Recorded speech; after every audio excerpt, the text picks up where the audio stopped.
on Saeed's very first point there about UNRWA, because we understand the immediate critique that you have of the attempts to shutter it, about the critical urgency of aid into Gaza and the effects on the West Bank and so on. But there is a deeper motivation for a lot of Israeli politicians, especially nationalists, who want to break the link, the historical link between Palestinian registered refugees of today and their historical dispossession in 1947, 1948, because that breaks the link between when 750,000 Palestinians fled or were forced from their homes in what is now Israel in 48, and the conflict today. So that's really important. And I just want to get a sense from you, because I don't know if we've heard an answer to this question. Do you support those Palestinians continuing to have registered refugee status? So I can't speak to that today. I can tell you what we're focused on when it comes to UNRWA's work are the critical services that they provide. And they provide those services, as I said, in Gaza, in the West Bank, across the region, and it's critical that work to continue. Now, as to the broader question, I can take that back and get you an answer. Okay, I mean, it's just important because you said... I'll take you back and get an answer. Okay, fine. On your own letter of the 13th of October, you warned in there, about the effects of legislation to ban UNRWA. And you said to Gallant and Derma, we ask that you take all possible steps, whether with lawmakers or using the authorities of the Prime Minister's office, to ensure this doesn't come to pass.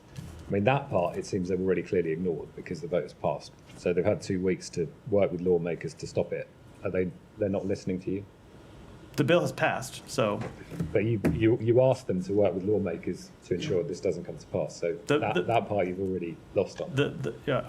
So as I said before, the bill's passed, and we made quite clear our concerns, and we will make our decisions based on the next steps, based on the implementation of this law, and based on any potential legal challenges. As I said, there's always, when you have controversial laws that like this that pass, the potential for challenges that delay their implementation. I don't know if that will happen, but we're going to watch over the next few days to see. But I asked the question because does it give you any sense of how closely or how seriously they take your letter, because they've already ignored that part?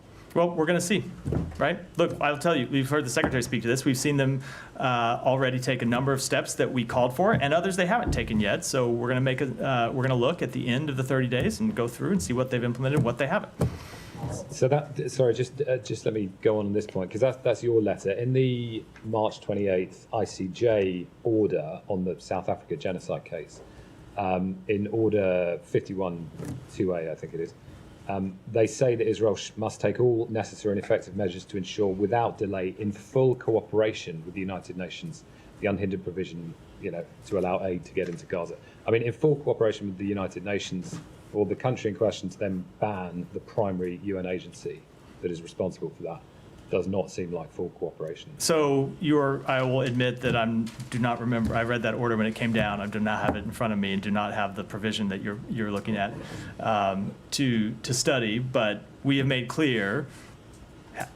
I will say we've made clear, kind of in keeping with that order, precisely how important it is that UNRWA be allowed to continue. And even if you step back from UNRWA, how important it is that Israel cooperate with all of the UN agencies that are operating on the ground inside Gaza to deliver food, water, medicine, and other humanitarian assistance. And it continues to be critical that they take those steps.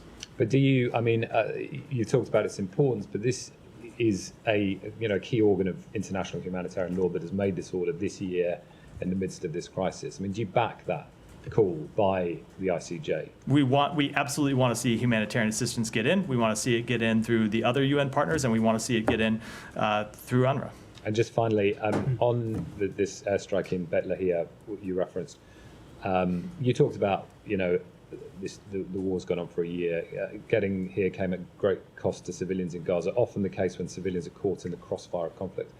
And I know you've used that phrase many times before. Is that a specific reference to this airstrike, and you see this as crossfire? No, as I also said, as you notice, if you would note, my full quote said, we don't know what happened in this strike. We don't know the particular circumstances. So no, it was about the broader conflict. When it comes to this particular strike, we have reached out to the government of Israel for information, made clear we want to know exactly what happened, how you could have a result that produces, according to reports, dozens of children dead, and we don't yet know the answer to that question. I just raise it because it is an expression you've used and the Secretary's used many times about crossfire, including when there have been many civilian casualties in airstrikes. I mean, the Palestinians do not have air defences, so I'm just sort of puzzled about this use of the phrase crossfire. So I think it should be pretty clear. First of all, when I made clear it was about the broader Absolutely, conflict. but I'm saying Hold it on, has just been say, used about in the airstrikes. broader conflict, you do have Hamas leadership, Hamas battalions who locate themselves under civilian buildings and fire